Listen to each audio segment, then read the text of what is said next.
ಈ ಕಾರ್ಯಕ್ರಮದ ಪ್ರಾಯೋಜಕರು ಸನ್ ಪ್ರೀಮಿಯಂ ರಿಫೈನ್ಡ್ ಸನ್ಫ್ಲವರ್ ಆಯಿಲ್, ಸಹ ಪ್ರಾಯೋಜಕರು ಅರುಣಾ ಮಸಾಲಾ ಹಾಗೂ ನಿಸರ್ಗಾಲಯ ಬ್ರಾಹ್ಮಿ ಆಯಿಲ್. ಅಜ್ಜಿ ಏನ್ ತಿಂತಾ ಇದ್ದೀರಾ? ಇದು ಸನ್ ಪ್ರೀಮಿಯಂ ಸನ್ಫ್ಲವರ್ ಆಯಿಲ್ ಇಂದ ಮಾಡಿದ್ದು, ತುಂಬಾ ಒಳ್ಳೇದು. ನಮ್ಮ ಕುಟುಂಬದ ಆರೋಗ್ಯಕ್ಕಾಗಿ ಸನ್ ಪ್ರೀಮಿಯಂ ರಿಫೈನ್ಡ್ ಸನ್ಫ್ಲವರ್ ಆಯಿಲ್.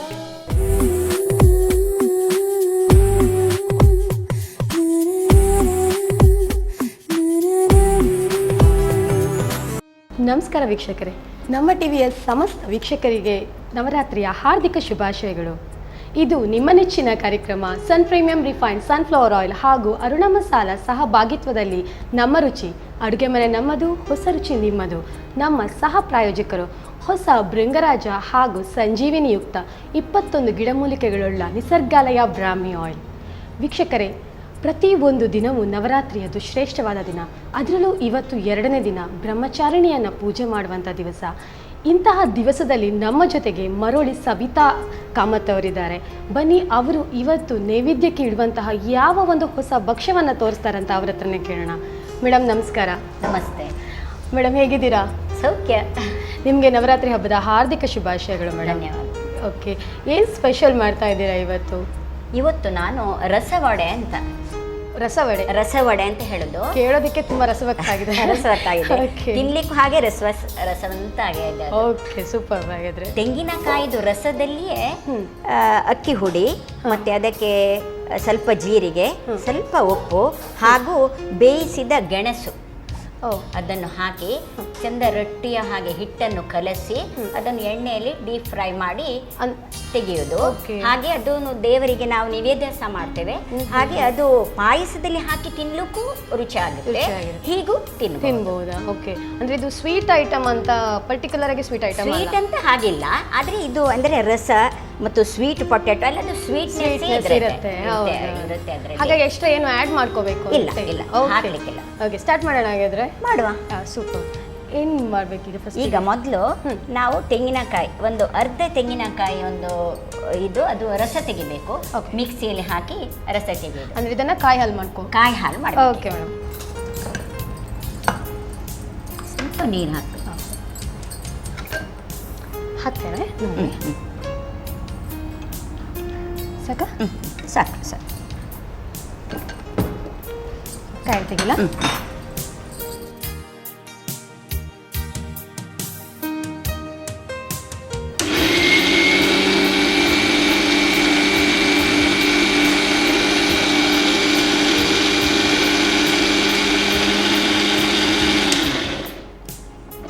ಸಾಕಲ್ಲ? ಸಾಕು.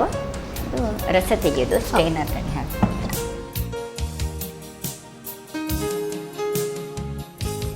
ನೀರು ಬೇಕಾ?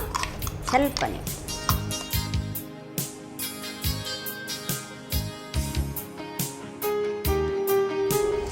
ಇದಕ್ಕೆ ಇಂಥ ತೆಂಗಿನಕಾಯಿ ಸ್ವಲ್ಪ ಫ್ರೆಶ್ ಇದ್ರೆ ಒಳ್ಳೆಯದು, ಎಳೆತ್ತಿದ್ರೆ ಒಳ್ಳೇದಾಗ್ತದೆ.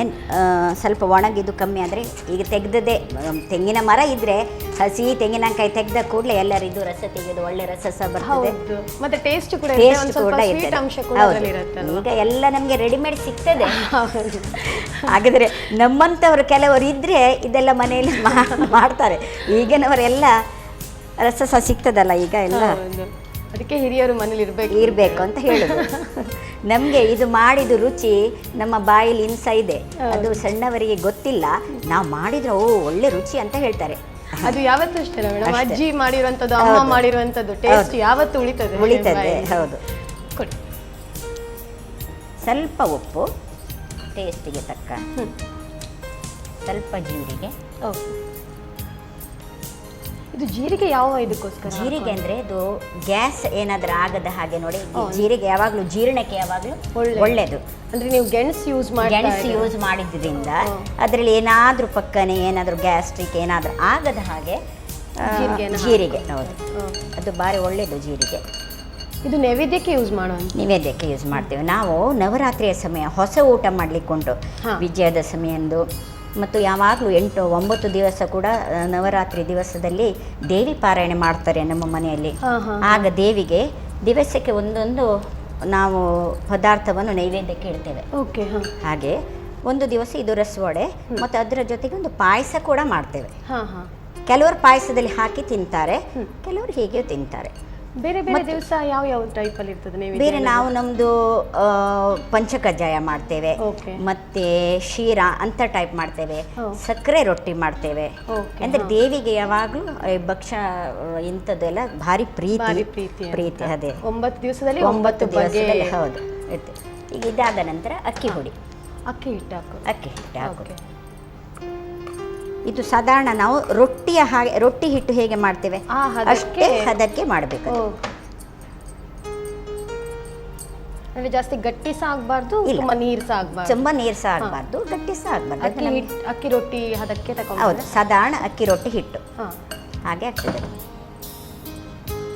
ಮೇಡಮ್, ಯೂಶುವಲಿ ಗೆಣಸು ಮಾತ್ರ ಯೂಸ್ ಮಾಡ್ತೀರಾ ಅಥವಾ ಬೇರೆ ಯಾವುದಾದ್ರೂ ಐಟಮ್ ಅನ್ನು ಹಾಕೊಂಡು ಇರುತ್ತಿದ್ದು ರಸವಡೆ ಮಾಡಿ? ಇಲ್ಲ, ಕೆಲವರು ಬಾಳೆಹಣ್ಣು ಹಾಕ್ತಾರೆ ಅಂತ ಕೇಳಿದ್ದೇವೆ.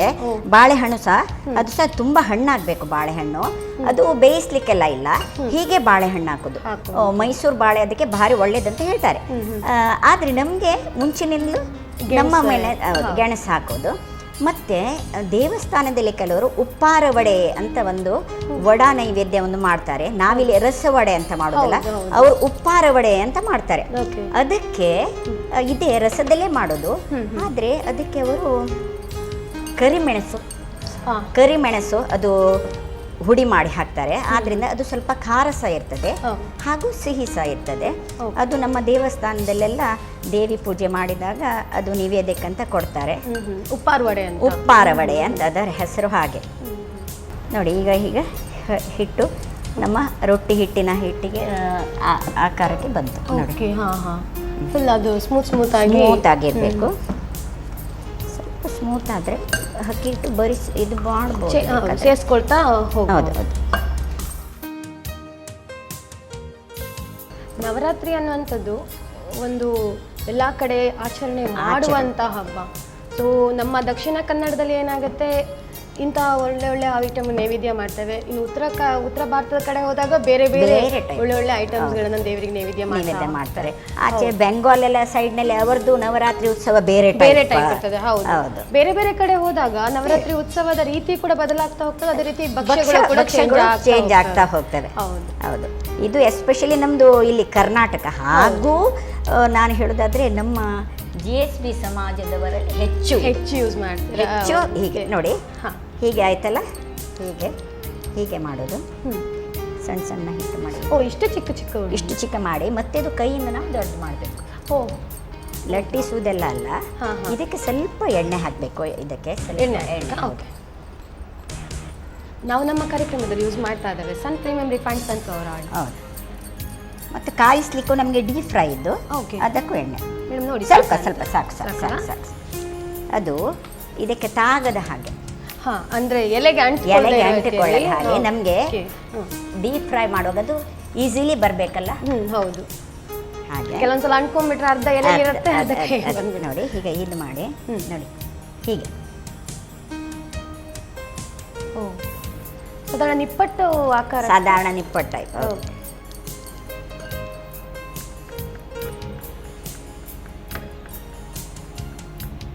ಇದಕ್ಕೂ ಸ್ವಲ್ಪ ಪೇಷನ್ಸ್ ಬೇಕು. ಹೌದು, ಜಾಸ್ತಿ ಪ್ರೆಸ್ ಮಾಡಿದ್ರೆ ಇಲ್ಲ. ಅದರಿಂದ ಸಣ್ಣ ಪ್ರಾಯದವರು ಉಪಕರಣ ಮಾಡೋ ಇದೆಲ್ಲ ನಿಮ್ದು ವಿಸ್ತಾರ ಎಲ್ಲ ನೀವೇ ಮಾಡಿ ಅಂತ ಮನೆಯಲ್ಲಿ ಮಾತು ಸಹ ನಾವು ಕೇಳ್ತೇವೆ.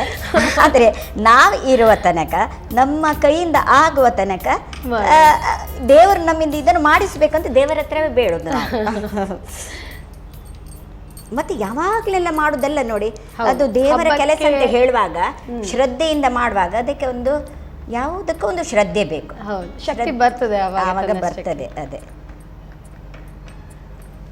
ಒಂದೀಗ ಡೀಪ್ ಫ್ರೈಗೆ ಇಡಬೇಕಲ್ಲ.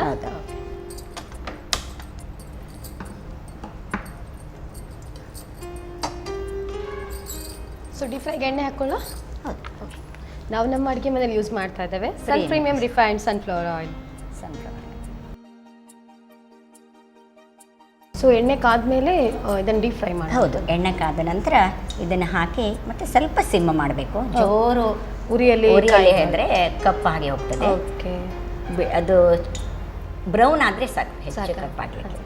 ಮೇಡಮ್ ನೀವು ನಮ್ಮ ಟಿವಿಯ ಏಯ ಹಸೆಯ ಕಾರ್ಯಕ್ರಮಕ್ಕೆ ಬಂದವರು. ಹೌದು ಮೇಡಮ್. ಹೇಗೆ ಅನಿಸ್ತಾ ಇತ್ತು ಆ ಜರ್ನಿ ನಿಮ್ಮದು? ಭಾರಿ ಖುಷಿ ನನಗೆ. ಮೊದಲಿನಿಂದಲೂ ನಾಟಕದಲ್ಲಿ ಎಲ್ಲ ಭಾರಿ ಅಭಿರುಚಿ. ಓಕೆ. ಅದಕ್ಕೆ ಸರಿಯಾಗಿ ಈ ನಮ್ಮ ಟಿವಿಯವರು ಕೊಂಕಣಿಯಲ್ಲಿ ನಮ್ಮ ಹಾಸ್ಯ ಉಂಟು ಅಂತ ಹೇಳಿದರು. ಅದಕ್ಕೆ ಒಂದು ಕಲ್ಲು ಹೊಡೆದೆ, ನೋಡುವ ಸಿಕ್ಕಿದ್ರೆ ಹೋಗುದು ಅಂತ. ಹಾಗೂ ಆಡಿಷನಿಗೆ ಹೋಗಿ ಆಯಿತು. ಕಡೆಗೆ ಫಸ್ಟ್ ರೌಂಡ್ ಆಯಿತು, ಸೆಕೆಂಡ್ ರೌಂಡ್ ಆಯಿತು, ಥರ್ಡ್ ರೌಂಡ್ ತನಕ ಹೋಗಿ ಸೆಮಿಫೈನಲ್ ತನಕ ಆಯಿತು. ಅಷ್ಟು ನನಗೆ ಖುಷಿ ಆಯಿತು. ಫೈನಲಿಗೆ ಅಂದರೆ ಅಷ್ಟು ಬರುವಷ್ಟು ನಮ್ಮ ಹತ್ರ ಅಷ್ಟು ಚಾಕಚಕ್ಯತೆ ಇಲ್ಲ, ಆದರೂ ಅಭಿರುಚಿ ಇತ್ತು ನನಗೆ ಅದರಲ್ಲಿ. ಅದಕ್ಕೆ ತಕ್ಕ ವೇದಿಕೆ ನನಗೆ ಸಿಕ್ಕಿತ್ತು. ಅದು ನನಗೆ ತುಂಬ ಖುಷಿ. ಅಂದ್ರೆ ಸೋಲು ಗೆಲುವು ಇಂಪಾರ್ಟೆಂಟ್ ಅಲ್ಲ, ಭಾಗವಹಿಸೋದು ಮಾತ್ರ ಇಂಪಾರ್ಟೆಂಟ್. ನನಗೆ ಮುಂಚಿನಿಂದಲೂ ಅದೇ. ನಾನು ಈಗ ನನ್ನ ಸೊಸೆಯಂದಿರಿಗೂ ಮೊಮ್ಮಕ್ಕಳಿಗೂ ಮಕ್ಕಳಿಗೆ ಹೇಳುವುದೇ ಭಾಗವಹಿಸೋದು ಇಂಪಾರ್ಟೆಂಟ್. ಕರೆಕ್ಟ್. ಎಲ್ಲರಿಗೂ ಪ್ರಶಸ್ತಿ ಸಿಗುವುದಿಲ್ಲ, ಅದು ಇದೆಲ್ಲ. ಆದರೆ ನಮಗೆ ಭಾಗವಹಿಸೋದ್ರಿಂದ ಸಿಕ್ಕುವ ಅದು ಸುಖ ಸಂತೋಷ ಬೇರೆ ಇಲ್ಲ. ಮತ್ತು ಬೇರೆಯವರೀಗ ನಮ್ಮನ್ನು ನೋಡಿ ಎಷ್ಟೋ ಮಂದಿ ಹೇಳ್ತಾರೆ. ಇವತ್ತು ನನಗೆ ಎಷ್ಟೋ ಮಂದಿ ಹೇಳಾಯಿತು, ಅಯ್ಯೋ ನಿಮ್ಮ ಎಷ್ಟು ಚಂದ ಇತ್ತು ನಿಮ್ಮ ನಾಟಕ, ಹೀಗೆ ಹಾಗೆ ಅಂತ. ಹಾಗೆ ಹೇಳುವಾಗ ನಮಗೆ ಇದು ಸಾರ್ಥಕ ನಾನು ಮಾಡಿದ್ದು ಅಂತ ಅಷ್ಟೇ.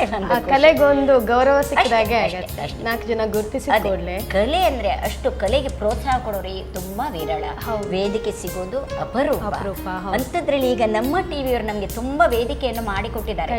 ಈಗ ಇದು ಸಹ ಹಾಗೆ ನಮ್ಗೆ ಹೇಳ್ತಿದ್ರು ಅಡುಗೆ ಮನೆಯೇ ನಮ್ಮ ಸರ್ವಸ್ವ ಅಂತ. ಈಗ ಆ ಅಡುಗೆ ಮನೆಯ ಟಿವಿಯಲ್ಲಿ ಬರ್ತಿದ್ದಾರೆ. ಆಗ ಎಷ್ಟೋ ಮುಂದೆ ಆಗ್ಬೋದು ಮಾರೇ ನೀವು ಅಲ್ಲಿ ಸಹೋದಿರಾ, ಅವ್ರು ನನ್ಗಿಂತ ಒಳ್ಳೆ ಅಡುಗೆ ಮಾಡ್ತಾರೆ, ಆದ್ರೆ ಇಲ್ಲಿ ಬಂದು ಮಾಡಿ ಅಂತ ನಾನದೆಲ್ಲ ಬರುದಿಲ್ಲ.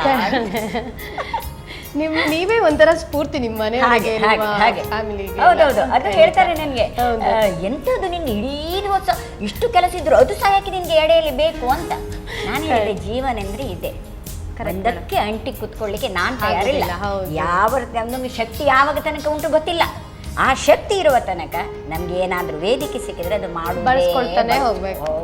ಬಂದಿರುವಂತ ಅವಕಾಶಗಳನ್ನ ಬಿಡಬೇಕು. Correct madam. ಸೊ ಇದೀಗ ಎಣ್ಣೆ ಕಾದಿದೆ ಅಲ್ಲ, ಸಾಕಲ್ಲ? ಎಣ್ಣೆ ಕಾಯ್ತು. ಓಕೆ. ಈಗ ನೋಡಿ ಮೆಲ್ಲ ಹೀಗೆ ತೆಗೆದು ಆಲ್ರೆಡಿ ಎಣ್ಣೆ ಹಚ್ಕೊಂಡು ಬೇಗ ಬರ್ತದೆ. ಅದಕ್ಕೆ ಹೇಳಿದ್ವಿ, ಇಲ್ಲದಿದ್ರೆ ಅದು ಅಂಟಿಕೊಳ್ತದೆ. ಹೌದು. ಬಿಡುವಾಗ ಜಾಗ್ರತೆ, ಕಾದ ಎಣ್ಣೆ ಕೈ ಜಾಗ್ರತೆ. ಇದೆಲ್ಲ ನ್ಯಾಕ್ ಖಂಡಿತ. ಅದು ನಮಗೆ ನಮ್ಮ ಸೊಸೆಯಂದಿರಿಗೆ ಎಲ್ಲ ಹೇಳುವಾಗ ಹೆದರಿಕೆ ಆಗುದು. ಎಲ್ಲಿ ಆದ್ರೂ ಅವರು ಇದು ಮಾಡ್ತಾರೆ ಅಂತ ಹೆದರಿಕೆ ಆಗುದು ಅಷ್ಟೇ. ಹೌದು ನೋಡಿ, ಅದು ಕೂಡಲೇ ಸ್ವಲ್ಪ ಮುಚ್ಚಿ ಹಾಕುವ, ಸ್ವಲ್ಪ ಸಿಮ ಮಾಡಿ, ಗ್ಯಾಸ್ ಸಿಮ ಮಾಡಿ.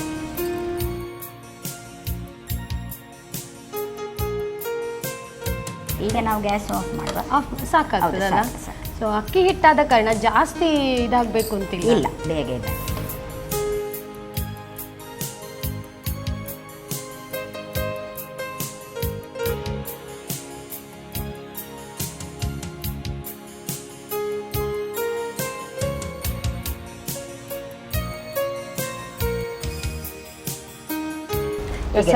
ರಸವಡೆ ರೆಡಿ.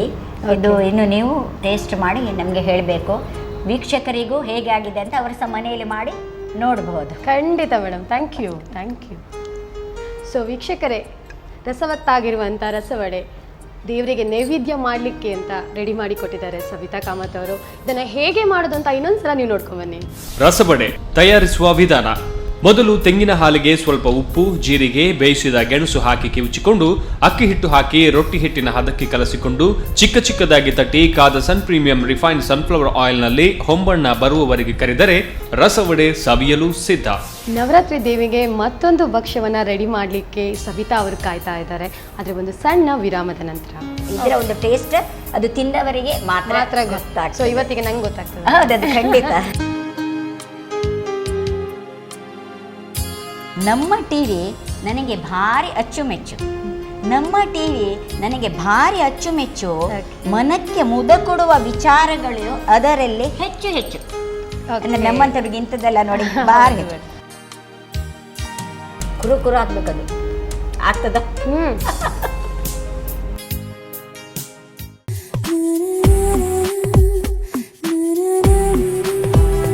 ವಿರಾಮದ ನಂತರ ಮತ್ತೊಮ್ಮೆ ಸನ್ ಪ್ರೀಮಿಯಂ ರಿಫೈನ್ಡ್ ಸನ್ಫ್ಲವರ್ ಆಯಿಲ್ ಹಾಗೂ ಅರುಣಾ ಮಸಾಲ ಸಹ ಭಾಗಿತ್ವದಲ್ಲಿ ನಮ್ಮ ರುಚಿ ಅಡುಗೆ ಮನೆ ನಮ್ಮದು, ಹೊಸ ರುಚಿ ನಿಮ್ಮದು. ನಮ್ಮ ಸಹ ಪ್ರಾಯೋಜಕರು ಹೊಸ ಭೃಂಗರಾಜ ಹಾಗೂ ಸಂಜೀವಿನಿಯುಕ್ತ 21 ಗಿಡಮೂಲಿಕೆಗಳುಳ್ಳ ನಿಸರ್ಗಾಲಯ ಬ್ರಾಹ್ಮಿ ಆಯಿಲ್ ನವದುರ್ಗೆಯರಿಗೆ ಸಮರ್ಪಿಸೋಕ್ಕೋಸ್ಕರ ಹೊಸ ನೈವೇದ್ಯವನ್ನು ಮಾಡಲಿಕ್ಕೆ ಸಬಿತಾ ಅವರು ನಮ್ಮ ಜೊತೆಗೆ ಇದ್ದಾರೆ. ಯಾವ ಸಾಂಪ್ರದಾಯಿಕ ಹಾಗೂ ಹೊಸ ರೀತಿಯ ಭಕ್ಷ್ಯವನ್ನು ಮಾಡಿ ತೋರಿಸ್ತಾರಂತ ಅವರನ್ನು ಕೇಳೋಣ. ಮೇಡಮ್, ನೆಕ್ಸ್ಟ್ ಏನು ಸ್ಪೆಷಲ್? ನೆಕ್ಸ್ಟ್ ನಂದು ಈಗ ಮರಕೆಸು ಅಂತ ಈಗ ಸಿಗ್ತದೆ. ಮರಕೆಸು ಮರಕೆಸು ಅಂದ್ರೆ ಮರದಲ್ಲೇ ಆಗೋದು, ಅದು ಸ್ವಲ್ಪ ದಪ್ಪ ಎಲೆ ಇರ್ತದೆ. ಹೌದು. ಅದ್ರದ್ದು ಡೀಪ್ ಫ್ರೈ ಮಾಡಿ ಒಂದು ಪತ್ರೊಡೆ ಅಂತ ಅದು ಡೀಪ್ ಫ್ರೈ ಮಾಡಿ ಮಾಡೋದು. ಇದು ನಾವು ಮೇನ್ ಎಂತದ್ದು ನಮ್ಮ ಚೌತಿಯ ಗಣಪತಿಗೆ ಪ್ರಿಯಕರವಾದದ್ದು. ಓಕೆ. ಈ ನವರಾತ್ರಿಯಲ್ಲಿ ನಮಗೆ ಭಾದ್ರಪದ ಶುಕ್ಲ ಚೌತಿ ಎಂದು ಕೆಲವರಿಗೆ ಏನೋ ಅಡಚಣೆ ಬಂದು ಆ ಚೌತಿಯನ್ನು ಮಾಡಲಿಲ್ಲ, ಅವರು ನವರಾತ್ರಿಯ ದಿವಸ ಚೌತಿಯನ್ನು ಮಾಡ್ತಾರೆ. ಆ ದಿವಸದಲ್ಲಿ ಆವಾಗ ಇದು ಪತ್ರೊಡೆಯನ್ನು ಮಾಡಲೇಬೇಕು, ಒಂದು ಅಗತ್ಯವಾಗಿ. ಮತ್ತು ಈಗ ನಮಗೆ ಹೊಸ ಊಟ ಮಾಡ್ಲಿಕ್ಕೆ ಉಂಟು ನವರಾತ್ರಿ ಸಮಯ, ವಿಜಯದಶಮಿ ಅಂದು ಸಹ ನಾವು ಇದು ಮಾಡಲೇಬೇಕು. ಹೌದು, ಪತ್ರೊಡೆ ಕಾಯಿಸೋದು ಇದೊಂದು ವಿಶೇಷ ನಮ್ದು. ಇದು ಸಹ ಮೇನ್ ನಮ್ದು GSB ಅವರಿಗೆ ಭಾರಿ ಫೇಮಸ್ ಇದು. ಯಾಕಂತಂದ್ರೆ ಕೆಲವು ಕಡೆ ಇದನ್ನ ಹಬೆಯಲ್ಲಿ ಬೇಯಿಸುವಂತ, ನಮ್ಮಲ್ಲೆಲ್ಲ ನಾವು ಹಬೆಯಲ್ಲಿ ಬೇಯಿಸಿ ಪತ್ರೊಡೆಯನ್ನ ಮಾಡ್ತೇವೆ. ಹೌದು ಹೌದು. ಇದು ಮರಕೆಸು ಜಾಸ್ತಿ ನಾವು ಕಾಯಿಸಿ ಡೀಪ್ ಫ್ರೈ ಮಾಡಿ ಇದು ಮಾಡೋದು. ಇದರ ಒಂದು ಟೇಸ್ಟ್ ಅದು ತಿಂದವರಿಗೆ ಮಾತ್ರ ಗೊತ್ತಾಗ್ತದೆ. ಸೊ ಇವತ್ತಿಗೆ ನಂಗೆ ಗೊತ್ತಾಗ್ತದೆ. ಹೌದು, ಖಂಡಿತ. ಓಕೆ ಮೇಡಮ್, ಸ್ಟಾರ್ಟ್ ಮಾಡೋಣ ಹಾಗಾದ್ರೆ. ಸ್ಟಾರ್ಟ್ ಮಾಡುವ. ಓಕೆ, ಏನು ಬೇಕೀಗ ಸ್ಟಾರ್ಟ್? ಇದಕ್ಕೆ ಮೊದಲು ನಮಗೆ ಮೇನ್ ಇದಕ್ಕೆ ಅಕ್ಕಿ ಹುಡಿ, ಮೆಣಸಿನ ಹುಡಿ ಮತ್ತು ಉದ್ದಿನ ಹುಡಿ, ಹೂರ್ಣ ಅಂತ ಹೇಳ್ತಾರೆ ನಾವು ಚಕ್ಕುಲಿಗೆ ಉದ್ದಿನ ಹೂರ್ಣ ಅಂತ. ಇದು ಈಗ ನಮ್ಗೆ ರೆಡಿಮೇಡ್ ಹೂರ್ಣ ಸಿಗ್ತದೆ. ಮುಂಚೆ ನಾವು ಹುರ್ದು ಬೀಸಿ ಕಲ್ಲಿನಲ್ಲಿ ಇದು ಮಾಡ್ತಿದ್ದೆವು. ಇಲ್ಲದಿದ್ರೆ ಮಿಕ್ಸಿಯಲ್ಲಿ ಹಾಕಿ ಮಾಡಿ ಅದು ಅಕ್ಕಿ ಹಾಕಿ ಅದೆಲ್ಲ ಸ್ವಲ್ಪ ದೊಡ್ಡ ಪ್ರಮಾಣ ಅದು. ಹೌದು, ಈಗೆಲ್ಲ ಸಣ್ಣ ಸಣ್ಣ ಪ್ರಮಾಣದಲ್ಲಿ ಮಾಡುವಾಗ ಅಕ್ಕಿ ಇದು ಹೂರ್ಣ ಎಲ್ಲ ರೆಡಿಮೇಡ್ ಸಿಗ್ತದೆ. ಮತ್ತೆ ಹಿಂಗು ಬೇಕಿದಕ್ಕೆ, ಮತ್ತೆ ಹುಳಿ, ಉಪ್ಪು. ಇದಕ್ಕೆ ಸ್ವಲ್ಪ ಹುಳಿ ಜಾಸ್ತಿ, ಯಾಕೆಂದ್ರೆ ಎಲೆ ಸ್ವಲ್ಪ ಯಾವಾಗಲೂ ಸ್ವಲ್ಪ ತುರಿಕೆ ಬರ್ತದೆ ಅಂತ. ಮತ್ತೆ ಖಾರ, ಉಪ್ಪು ಮತ್ತು ಇದು ಹುಳಿ ಇದಕ್ಕೆ ಸಮ ಇದು ಹಿಂಗಿನ ಒಂದು ಪರಿಮಳ ಬಂದು ಅದರ ಟೇಸ್ಟೇ ಬೇರೆ ಆಗುತ್ತೆ ಅಲ್ವಾ? ಹೌದು. ಇದೆಲ್ಲ ಮಿಕ್ಸ್ ಮಾಡಿ ನೀರಿನಲ್ಲಿ ನಾವು ಈಗ ಮಿಕ್ಸ್ ಮಾಡಿದಂದ್ರೆ ಹೀಗೆ ನೋಡಿ ಮಾಡಿಕೊಂಡು ಬಂದಿದ್ದೇನೆ ನೋಡಿ. ಇದು ಸಹ ಹೀಗೆ ರೊಟ್ಟಿ ಹದಕ್ಕೆ ತುಂಬಾ ದೋಸೆ ಹಾಗೆ ಅಲ್ಲ, ಆದ್ರೆ ಇದು ಮಾಡುವಾಗ ಒಂದು ಬೌಲ್ನಲ್ಲಿ ನಾವೊಂದು ನೀರೊಂದು ಇಡಿಬೇಕು. ಹೌದು, ಅಂದ್ರೆ ಹೂರ್ಣ ಆದ ಕಾರಣ ಸ್ವಲ್ಪ ನೀರು ಬೇಕು. ಅದು ಬೇಗ ನೀರನ್ನು ಹೀರ್ಕೊಳ್ತದೆ, ದಪ್ಪ ಆಗ್ತಾ ಹೋಗ್ತದೆ. ಅದಕ್ಕೋಸ್ಕರ ನಾವು ಕೈಯನ್ನು ಹೀಗೆ ಮುಳುಗಿಸಿ ಇದು ತೆಳ್ಳಗೆ ಮಾಡಿಕೊಂಡು ಇದು ಪತ್ರೊಡೆ ಸಾರಿಸುವುದು, ಇದು ಸಹ ಒಂದು ಕಲೆ. ಪತ್ರೊಡೆ ಸಾರಿಸುವುದು ಒಂದು ಕಲೆ. ಹೌದು. ಯೂಶುವಲಿ ಪತ್ರೊಡೆಗೆ ನಾವು ಜಾಸ್ತಿ ಹಿಟ್ಟನ್ನು ಸ್ವಲ್ಪ ನೀರು ಮಾಡ್ಕೊಳ್ತೇವೆ. ಆದ್ರೆ ಇದು ಕಾಯಿಸುವ ಕಾರಣ ನಾವು ತುಂಬಾ ನೀರು ಮಾಡ್ಲಿಕ್ಕಿಲ್ಲ, ಎಣ್ಣೆ ಕುಡಿತದೆ ಅಂತ ಹೀಗೆ. ಅದು ಮತ್ತೆ ಎಲೆ ಇದು ದಪ್ಪ, ಅದರಿಂದ ಇದಕ್ಕೆ ಹಿಡಿತದೆ, ಹಿಡಿತದೆ. ಹೌದು. ಮತ್ತೆ ಇದೆಲ್ಲ ಗ್ರೀನ್ ಈಗ ಎಲ್ಲ ಒಳ್ಳೆಯದು ಜೀವಕ್ಕೆ ಅಂತ ಹೇಳ್ತಾರೆ. ಪತ್ರೊಡೆ ತಿನ್ನಲೇಬೇಕು ಈ ಸಮಯದಲ್ಲಿ. ಅದಕ್ಕೆ ಅದು ಮುಂಚಿನ ಜನರು ಮಾಡಿಟ್ಟದಿದು. ಆ ಸಮಯಕ್ಕೆ ಅದನ್ನು ತಿನ್ನಬೇಕು, ಅದರಲ್ಲಿ ಆರೋಗ್ಯ ಇದೆ ಅಂತ ಈಗ ಸೈಂಟಿಫಿಕ್ ಹೇಳ್ತಾರೆ, ಅವರು ಸಹ ಹೇಳ್ತಾರೆ ಇದು. ಆದರೆ ಏನಾಗಿದೆ, ಈಗಿನ ಮಕ್ಕಳಿಗೆ, ಈಗಿನ ಜನರಿಗೆ ಯಾರಿದ್ದೆಲ್ಲ ಮಾಡಿ ಕುತ್ಕೊಳ್ಳೋದು ಅಂತ ಮಾಡಿ ಕೊಟ್ಟರೆ ಅದು ಪಾಪ ತಿಂತಾರೆ ಮಾಡಿ. ಮತ್ತೆ ನನಗೆ ಈಗ ಅದೇ ಖುಷಿ, ಮಾಡಿ ಕೊಟ್ಟೊಂದು ತಿಂತಾರಲ್ಲ, ಅದು ತಿನ್ನದಿದ್ರೆ ವೇಸ್ಟ್ ಆಗ್ತಿತ್ತಲ್ವಾ ಅಂತ. ಅದು ತೊಂದರೆ ಇಲ್ಲ. ಆದರೆ ನಾನು ಹೇಳೋದು, ನಾವು ಕೆಲವೊಂದು ಹಿರಿಯರು ಮಾಡಿಟ್ಟ ವಿಚಾರಗಳನ್ನು ನಾವು ಮನಸ್ಸಿಗೆ ತೆಗೆದುಕೊಂಡು ಹೋಗಿ ಅದು ಮಾಡ್ಬೇಕಂತ ಈ ಹಬ್ಬ ಹರಿದಿನ ಅಂತ ಹಿರಿಯರು ಮಾಡಿದ್ರೆ ಅದೇ. ಮತ್ತೆ ಈ ಹಬ್ಬ ಹರಿದಿನಗಳಲ್ಲಿ ಇನ್ನೊಂದು ಇದಕ್ಕೆ ರುಚಿ ಬರುವ ಕಾರಣ ಏನೆಂದ್ರೆ, ಎಲ್ಲ ನಮ್ಮ ಪ್ರೀತಿ ಜನರು, ಬಂಧು ಬಾಂಧವರು ಎಲ್ಲ ಒಟ್ಟಿಗೆ ಕೂತ್ಕೊಂಡು ಆ ದೇವರನ್ನು ಪೂಜೆ ಮಾಡಿ ನಿವೇದ್ಯ ಮಾಡಿ ತಿನ್ನುವಾಗ ಅದಕ್ಕೆ ಒಂದು ಬೇರೆ ರುಚಿ ಬರ್ತದೆ. ತುಂಬಾ ಎಲೆ ಸಹ ಇಟ್ಟು ದೊಡ್ಡ ಮಾಡುದಲ್ಲ, ಇದು ಒಂದು ಪತ್ರೊಡೆ ಸಾರಿಸುವುದು ಒಂದು ಕಲೆ ಅಂತ ಹೇಳಿದ್ರೆ ನಾವು ಯಾವುದು ಒಂದೇ ಕಲೆ, ಸಂಗೀತ, ಡ್ಯಾನ್ಸ್ ಅಂತ ಹಿಡುವುದಲ್ಲ. ಇದು ಸಹ ಕಲೆಗೆ ಸೀಮಿತವೇ ಆಗಿದೆ ಇದು. ಅಂದ್ರೆ ಪತ್ರೊಡೆ ಅಯ್ಯೋ ಏನದು ಸಾರಿಸುವುದಂತ ಹಾಗೆ ಸಾರಿಸಿದ್ರೆ ಅದಕ್ಕಿಲ್ಲ, ಅದರಲ್ಲೂ ಒಂದು ಆರ್ಟ್ ಉಂಟು ನೋಡಿ. ಹೀಗೆ ಮಾಡಿ, ಇಲ್ಲದ್ರೆ ಅದು ಬಿಡಿಸಿ ಹೋಗ್ತದೆ ನೋಡಿ.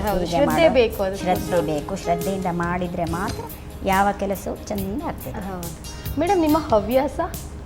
ಹವ್ಯಾಸ ನನಗೆ ನಾಟಕ ಒಂದು ಹವ್ಯಾಸ, Okay. ಸಂಗೀತ ಹಾಡೋದೊಂದು ಹವ್ಯಾಸ, Okay. ಭಜನೆ ಮಾಡೋದು ಹವ್ಯಾಸ. ಈಗ ನವರಾತ್ರಿಯಲ್ಲಿ 9 ದಿವಸ 9 ದೇವಸ್ಥಾನಕ್ಕೆ ಹೋಗಿ ನಮ್ಮ ಭಜನೆ ಉಂಟು, ನಮ್ಮ ಭಜನಾ ಮಂಡಳಿಯೇ ಉಂಟು, ಭಜನೆ ಮಾಡಲಿಕ್ಕೆ ಉಂಟು ನಾನು.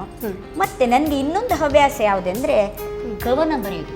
ಓ ಕವನ ಬರೆಯುವುದೊಂದು ನನಗೆ ಜೋರು ಹವ್ಯಾಸ ಉಂಟು. ಅದು ಕೊಂಕಣಿಯಲ್ಲಿ ಜಾಸ್ತಿ. ಕೊಂಕಣಿಯಲ್ಲಿ ನಮ್ಮದು ಕೊಡಿಯಾಲ್ ಖಬರ್ ಅಂತ ಒಂದು ಪತ್ರಿಕೆ ಇದೆ, ಅದರಲ್ಲಿ ಒಂದು ಅದು ತಿಂಗಳಿಗೆ 2 ಪತ್ರಿಕೆ ಬರ್ತದೆ. ಓಕೆ. ಹಾ, ಆ ತಿಂಗಳಿಗೆ 2 ಪತ್ರಿಕೆಯಲ್ಲಿ ನನ್ನೊಂದು ಕವನ ಅಲ್ಲಿ ರೆಡಿ ಇರುತ್ತದೆ. ಅದು ಕವನ ಹೀಗೆ ಹಾಗೆ ಅಂತಲ್ಲ, ಯಾವ ವಿಷಯ ನನಗೆ ಸಿಕ್ಕುತ್ತೆ. ಹಬ್ಬ ಹರಿದಿನ ಅದರಲ್ಲಿ ಹಾಸ್ಯದ ಬಗ್ಗೆ, ನಗುವಿನ ಬಗ್ಗೆ, ಕೋಪದ ಬಗ್ಗೆ, ಶಕ್ತಿಯ ಬಗ್ಗೆ, ಯಾವ ಬಗ್ಗೆ ಅಂತ ಇಲ್ಲ ಅದು. ಈಗ ನನಗೆ ಇಲ್ಲಿ ಬರುವಾಗ ಸಹ ನೆನೆಸಿದೆ, ನಾನು ಒಂದು ಮಾಡುವಲ್ಲ ಅಂತ ನಮ್ಮ ಟಿವಿಯ ಬಗ್ಗೆ ಅಂತ. ಅದಕ್ಕೆ ಒಂದು ಮಾಡಿದ್ದೀರಿ ನಾನು. ನೀವು ಬೇಕಾದ್ರೆ ಹೇಳಿ ಅಂತ ಹೇಳಿದ್ರೆ ಖಂಡಿತ ಮೇಡಮ್, ನಿಮ್ಮ ಹತ್ರ ಕೇಳೋದೇ ಸೌಭಾಗ್ಯ. ಹೇಳಿ ಮೇಡಮ್. ಹೌದು, ಕಡೆಗೆ ಇದು ಮಾಡಿದ ನಂತರ ನೋಡಿ. ಖಂಡಿತ. ಹೌದು, ಅದು ಒಂದು ನನಗೆ, ಅದಕ್ಕೆ ನನಗೆ ನಮ್ಮ ಮನೆಯಲ್ಲೆಲ್ಲ ಎಂಥ ಒಂದು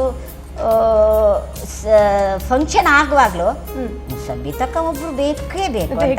ಅಲ್ಲಿ ಒಂದು MC ಮಾಡಲಿಕ್ಕೆ, ಅಲ್ಲಿ ಅದರ ವಿಷಯ ಒಂದು ಹೇಳಲಿಕ್ಕೆ. ಮತ್ತೆ ಇದು ತುಂಡು ಮಾಡಿ ಅಕ್ಕಿ ಹಿಟ್ಟು ಉಂಟಲ್ಲ, ಅಕ್ಕಿ ಹಿಟ್ಟಿನಲ್ಲಿ ಅದ್ದುವಂಥದ್ದು. ಇದನ್ನ ಇನ್ನೂ ಡೀಪ್ ಫ್ರೈ ಮಾಡ್ಕೊಳ್ತೀರಾ? ಇನ್ನು ಡೀಪ್ ಫ್ರೈ ಮಾಡಬೇಕು. ಇದನ್ನ ಅದ್ದಿ ಇಡ್ಲಿಕ್ಕೆ ಉಂಟಾ? ಅದ್ದಿ ಇಡ್ಲಿ ಒಂದು 5 ನಿಮಿಷ ಇಟ್ಟರು ಚಿಂತಿಲ್ಲ. ಓಕೆ, ಅಷ್ಟರೊಳಗೆ ಎಣ್ಣೆ ಕಾಯ್ಬೇಕು. ನೀವು ಇಡಿ ಎಣ್ಣೆ ಕಾಯಿ. ನೋಡಿ, ಈಗ ಪತ್ರೊಡೆ ಅಂತ ನೀವು ಒಟ್ಟಿಗೆ ಸಾರಿಸಿ ಹೀಗೆ ಒಟ್ಟಿಗೆ ಮಡಚಿದ್ರೆ ನೀವು ಇದು ಪೀಸ್ ಮಾಡುವಾಗ ಇದು ಪೀಸ್ ಎಲ್ಲ ಬಿಡಿಸಿ ಹೋಗ್ತದೆ. ಹಾಗೆ ಆಗಬಾರ್ದು. ಸೊ ಎಣ್ಣೆ ಕಾಯಿ ನೀವು ರಸವಡೆ ಮಾಡಿದ್ದೀರಾ? ಹೌದು, ಹಾಗೆ. ಅದು ಉದ್ದು ಆದ್ದರಿಂದ ಅದು ಅಂಟು ಅಲ್ವಾ. ನಾವು ಈ ಹೊರಗಡೆ ಎಲ್ಲ ಹೋದಾಗ ಇದನ್ನ ತಿಂದಿದ್ದೇವೆ, ಮಾಡಿ ಕೊಡ್ತಾರೆ, ಆದ್ರೆ ಹೇಗೆ ಮಾಡೋದಂತ ಗೊತ್ತಿಲ್ಲ.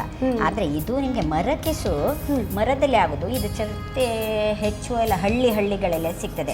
ಇಲ್ಲೀಗ ನಮ್ಗೆ ಸಾಧಾರಣ ನಮ್ಮ ಆಚೆ ಹೋಗುವಾಗ ನಾವು ಇಲ್ಲಿ ಪತ್ರೊಡೆಯಲ್ಲೇ ನೋಡ್ತೇವೆ. ಹೌದು, ಅದು ಬೇಯಿಸುದು, ಅದು ಸಹ ಕಾಯಿಸ್ತಾರೆ, ಇಲ್ಲಂತ ಇಲ್ಲ. ಆದ್ರೆ ಅದ್ರಲ್ಲಿ ತುರಿಕೆ ಜಾಸ್ತಿ ಆಗ್ತದೆ. ಕಾಯಿಸಿದ್ರೆ ತುರಿಕೆ ಜಾಸ್ತಿ. ಅಂದ್ರೆ ಕಾಯಿಸುವಾಗ ಇದು ಸ್ಲೋ ಇದ್ರೆ ಫ್ಲೇಮ್ ನಲ್ಲಿ ಕಾಯಿಸ್ಬೇಕು. ಹೈ ಮಾಡಿದ್ರೆ ಅದು ಒಳಗೆ ಬೆಂದು ಬರ್ಬೇಕಲ್ಲ. ಹೌದು, ಅದು ಹೈ ಮಾಡಿದ ಕೂಡಲೇ ಹೊರಗಡೆಯಿಂದ ಇದಾಗಿ ಕಪ್ಪಾಗಿ ಹೋಗ್ಬಾರ್ದು, ಎಣ್ಣೆ ಕಾಯ್ತಾ ಬಂತು. ಮತ್ತೆ ಕೆಲವರಿಗೆ ಕಾಯಿಸುದು ಅಂದ್ರೆ ಈಗ ಎಣ್ಣೆ ಎಲ್ಲ ಒಳ್ಳೇದಲ್ಲ, ತೆಂಗಿನ ಎಣ್ಣೆ ಎಲ್ಲ. ನಾವು ಇವಾಗಲೂ ಮನೆಯಲ್ಲೂ ಸಾಧಾರಣ ತೆಂಗಿನ ಎಣ್ಣೆಯನ್ನೇ ಯೂಸ್ ಮಾಡೋದು. ಆದ್ರೆ ಈಗೀಗ ತೆಂಗಿನ ಎಣ್ಣೆ ಒಳ್ಳೇದಲ್ಲ ಅಂತ ಹೇಳ್ತಾರೆ ನೋಡಿ. ಅದೇ ಹೆದರಿಕೆ ತಿನ್ಲಿಕ್ಕೆ ಯಾರಿಗಾದ್ರೂ. ಸೊ ನಾವು ಅದಕ್ಕೆ ಮೇಡಮ್ ನಮ್ಮ ಅಡುಗೆ ಮನೆಯಲ್ಲಿ Sun Premium refined sunflower oil use ಮಾಡೋದು. ಯಾಕಂದ್ರೆ ಇದು 0% ಕೊಲೆಸ್ಟ್ರಾಲ್ ಇದೆ. ಸರಿ, ಹಾಗಾಗಿ ಹೆಲ್ತಿಗೂ ಒಳ್ಳೇದು. ಇದರಲ್ಲಿ ಕೊಲೆಸ್ಟ್ರಾಲ್ ಇಲ್ಲ. ಹೌದು, ಆದ್ರೆ ನಮ್ಮಂತ ಅದೇ ನಮ್ಮಂತ ಕೆಲವು ರುಚಿ ಇದ್ದಾರೆ ನಮ್ಮ ಮನೆಯಲ್ಲಿ, ನಮ್ಮ ಯಜಮಾನ್ರೆಲ್ಲ. ಅವರಿಗೆ ಮುಂಚಿನಿಂದ ರುಚಿ ನೋಡಿ ಅದು. ಅದಕ್ಕೆ ನಾವೀಗ ಹೆಚ್ಚು ಮಾಡುದಿಲ್ಲ. ಹೌದು, ಈಗ ನಾವು ಇದರಲ್ಲೆಲ್ಲ ಇದೇ ಸನ್ಫ್ಲವರ್ ಯೂಸ್ ಮಾಡಿದ್ರೆ ಮಾತ್ರ ವರ್ಷ ತಿಂತಾರೆ. ಹೌದು, ಸರಿ ಅಲ್ಲ. ಪುನಃ ಮಗಚಿದ್ರೆ ಇಲ್ಲ, ಒಂದು 5 ನಿಮಿಷ ಬಿಡಬೇಕು. ಇದು ಕೂಡಲೇ ಮುಗಿಸಿದ್ರೆ ಅದು ಓಪನ್ ಆಗ್ತದೆ. ಅಂದ್ರೆ ಅದು ಅಲ್ಲಿ ಬೆಂದು ಮತ್ತೆ ಅದು ನಾವು ಮಗಚಿ ಮತ್ತೆ ಇದು ಮಾಡೋದು. ಮೇಡಮ್, ಇದು ಬೇಯೋ ತನಕ ನೀವು ಕವನ ಬರ್ಕೊಂಡ್ ಬಂದಿದ್ದೇನೆ ಅಂತ ಹೇಳಿದ್ರೆ. ಹೌದು, ಅದು ಓದಿ. ಓಕೆ, ಭಾರಿ ಖುಷಿ. ನಮ್ಮ ಟಿವಿ ನನಗೆ ಭಾರಿ ಅಚ್ಚುಮೆಚ್ಚು. ನಮ್ಮ ಟಿವಿ ನನಗೆ ಭಾರಿ ಅಚ್ಚುಮೆಚ್ಚು. ಮನಕ್ಕೆ ಮುದ ಕೊಡುವ ವಿಚಾರಗಳು ಅದರಲ್ಲಿ ಹೆಚ್ಚು. ಅಂದ್ರೆ ನಮ್ಮಂತವ್ರಿಗೆ ಇಂಥದ್ದೆಲ್ಲ ನೋಡಿ ಭಾರಿ. ಮನೆಯಲ್ಲಿ ನನಗೆ ಒಂದೇ ಪ್ರಶ್ನೆ, ನಿನಗೆ ಯಾಕೆ ಇದರ ಹುಚ್ಚು? ಮನೆಯಲ್ಲಿ ನನಗೆ ಒಂದೇ ಪ್ರಶ್ನೆ, ನಿನಗೆ ಯಾಕೆ ಅದರ ಹುಚ್ಚು? ನನ್ನದು ಒಂದೇ ಉತ್ತರ, ನೀನು ಬಾಯಿ ಮುಚ್ಚು. ಸೂಪರ್. ನನ್ನದು ಒಂದೇ ಉತ್ತರ, ನೀನು ಬಾಯಿ ಮುಚ್ಚು. Okay, super, very nice. So ಆಗಿದೆಯಲ್ಲ ಮೇಡಮ್? ಈಗ ನೋಡಿ, ಆಫ್ ಮಾಡಲಾ? ಆಫ್ ಮಾಡಿ. Okay,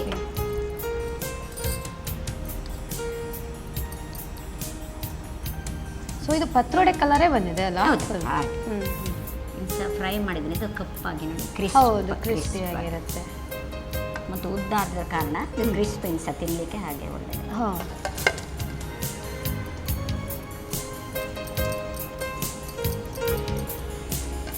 wow, super.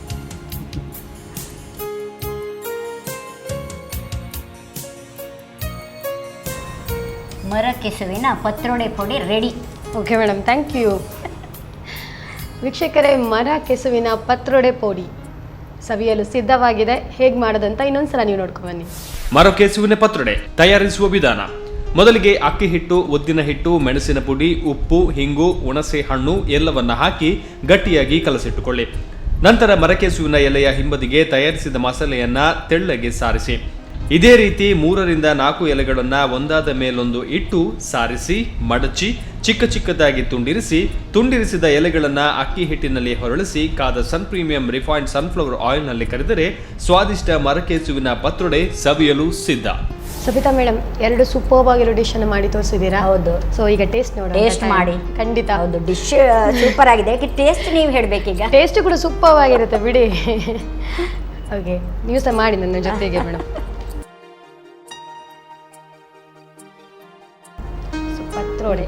ಪತ್ರೊಡೆ ಪೋಡಿ ಅಲ್ಲ? ಪತ್ರೊಡೆ ಪೋಡಿ, ಗೆಣಸಿನ ಪೋಡಿ, ಆಲೂಗಡ್ಡೆ ಪೋಡಿ ತಿಂದು ಬೇಜಾರಾದವರಿಗೆ ಅದಕ್ಕೆ ಇದು ಒಂದು ಸ್ಪೆಷಲ್ ಒಂದು. ಸೊ ಫಸ್ಟಿಗೆ ರಸವಡೆ.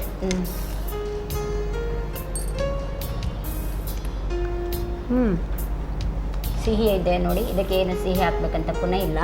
ಸ್ವಲ್ಪ ಕಾಯಿ ವಡೆ ಆ ಟೇಸ್ಟಿಗೆ ಹೋಗ್ತದೆ ಅಲ್ವಾ? ಇನ್ನು ಕಾಯಿ ಹಾಲಲ್ವಾ ಅದು? ತುಂಬ ಚೆನ್ನಾಗಿದೆ, ಸೂಪರ್ಬ್ ಇದೆ. ಇದು ಪಾಯಸದೊಟ್ಟಿಗಂತೂ ಇನ್ನೂ ಚೆನ್ನಾಗಿ. ಖಂಡಿತ. ಇದು ಹೇಗೆ ಆಗಿದೆ ನೋಡಿ. ಖಂಡಿತ ಕುರು ಹಾಕ್ಬೇಕದು. ಆಗ್ತದ? ಅಲ್ಟಿಮೇಟ್, ಸೂಪರ್ಬ್ ಆಗಿದೆ. ಯೂಶುವಲಿ ಕೆಡ್ಸು ತಿನ್ನುವಾಗ ಟೆನ್ಷನ್ ಆಗ್ತದೆ. ಹೌದು ಹೌದು, ಇದಿಲ್ಲ, ಟೆನ್ಷನ್ ಫ್ರೀ ಆಗಿದೆ. ಸೊ ಸೂಪರ್ಬ್ ಮೇಡಮ್, ನಮ್ಮ ಕಾರ್ಯಕ್ರಮಕ್ಕೆ ಬಂದಿದ್ದೀರಾ. ಸೊ ಹೇಗೆ ಅನಿಸ್ತಾ ಇದೆ ನಿಮ್ಮ ಅನುಭವ? ಭಾರಿ ಖುಷಿ ಆಗ್ತದೆ. ಯಾವಾಗಲೂ ಬರ್ಬೇಕಂತ ಇತ್ತು, ಆದರೆ ಈಗ ಅದು ಸಮಯ ಸಿಕ್ಕಿದೆ. ಭಾರಿ ಖುಷಿ ಆಯಿತು. ಇಂಥ ನೀವು ಈ ಪ್ರೋಗ್ರಾಮ್ ಮಾಡೋದಕ್ಕೂ ನಮಗೆ ಅದರ ಉಪಯೋಗ ತುಂಬ ಆಗ್ತಾ ಇದೆ. ಭಾರಿ ಖುಷಿ ಆಯಿತು, ಭಾರಿ ಖುಷಿ. ಇನ್ನಷ್ಟು ಅನೇಕ ರುಚಿಗಳೊಂದಿಗೆ ನಮ್ಮ ಕಾರ್ಯಕ್ರಮಕ್ಕೆ ಬರ್ತಾ ಇರಿ ಮೇಡಮ್. ಖಂಡಿತ. ಸೊ ನಮ್ಮ ಕಾರ್ಯಕ್ರಮಕ್ಕೆ ಬಂದಿರೋದಕ್ಕೆ ನಿಮಗೆ ಸನ್ ಪ್ರೀಮಿಯಂ ರಿಫೈನ್ಡ್ ಸನ್ಫ್ಲವರ್ ಕಡೆಯಿಂದ ಒಂದು ಸಣ್ಣ ಕಾಣಿಕೆ, ಅದೇ ರೀತಿ ನಿಸರ್ಗಾಲಯ ಬ್ರಾಹ್ಮಿ ಆಯಿಲ್ ಅವರ ಕಡೆಯಿಂದ ಒಂದು ಸಣ್ಣ ಕಾಣಿಕೆ. ಸೊ ನಿಸರ್ಗಾಲಯ ಬ್ರಾಹ್ಮಿ ಆಯಿಲ್ ಬಗ್ಗೆ ಹೇಳಬೇಕು ಅಂತಂದರೆ, ಸೊ ಅದನ್ನು ಹಚ್ಕೊಂಡಾಗ ತುಂಬ ತಂಪಾಗಿರುತ್ತೆ, ಅದೇ ರೀತಿ ಒಳ್ಳೆ ನಿದ್ರೆ ಕೂಡ ಬರುತ್ತೆ. ಸೊ ಏನಾದರೂ ಹೇರ್ ಫಾಲ್ ಇದ್ದಾಗ ಅದಕ್ಕೂ ಸಹಿತ ಒಳ್ಳೆ ರಾಮಬಾಣ ಅಂತಾನೆ ಹೇಳ್ಬೋದು. ಸೊ ಯೂಸ್ ಮಾಡಿ ನೋಡಿ, 21 ದಿವಸದಲ್ಲಿ ರಿಸಲ್ಟ್ ಗೊತ್ತಾಗುತ್ತೆ. ದೊಡ್ಡ ಕ್ಯೂದಲ್ಲಿ ಹಾಕಿ ದೊಡ್ಡ ಅಂಬಡಿ ಹಾಕಿ ಇನ್ನೊಮ್ಮೆ ಬರ್ತೇನೆ ನಾನು. ಖಂಡಿತ ಮೇಡಮ್. ಓಕೆ, ಇನ್ನೊಂದು ಮತ್ತೆ ಕಾರ್ಯಕ್ರಮಕ್ಕೆ ಬರ್ತಾ ಇರಿ. ಸೊ ಮತ್ತೊಮ್ಮೆ ನಿಮಗೆ ನವರಾತ್ರಿ ಹಬ್ಬದ ಹಾರ್ದಿಕ ಶುಭಾಶಯಗಳನ್ನ ಹೇಳ್ತಾ ನಮಸ್ಕಾರ ಮೇಡಮ್. ಧನ್ಯವಾದ.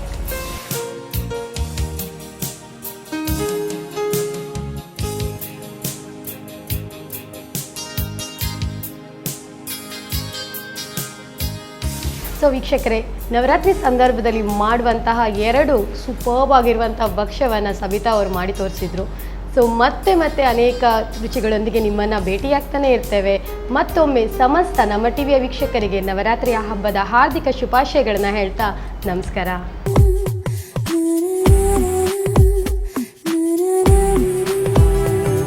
ಈ ಕಾರ್ಯಕ್ರಮದ ಪ್ರಾಯೋಜಕರು ಸನ್ ಪ್ರೀಮಿಯಂ ರಿಫೈನ್ಡ್ ಸನ್ಫ್ಲವರ್ ಆಯಿಲ್, ಸಹ ಪ್ರಾಯೋಜಕರು ಅರುಣಾ ಮಸಾಲ ಹಾಗೂ ನಿಸರ್ಗಾಲಯ ಬ್ರಾಹ್ಮಿ ಆಯಿಲ್. ಅಜ್ಜಿ ಏನ್ ತಿಂತಾ ಇದ್ದೀರಾ? ಇದು ಸನ್ ಪ್ರೀಮಿಯಂ ಸನ್ಫ್ಲವರ್ ಆಯಿಲ್ ಇಂದ ಮಾಡಿದ್ದು, ತುಂಬಾ ಒಳ್ಳೆಯದು. ನಮ್ಮ ಕುಟುಂಬದ ಆರೋಗ್ಯಕ್ಕಾಗಿ ಸನ್ ಪ್ರೀಮಿಯಂ ರಿಫೈನ್ಡ್ ಸನ್ಫ್ಲವರ್ ಆಯಿಲ್.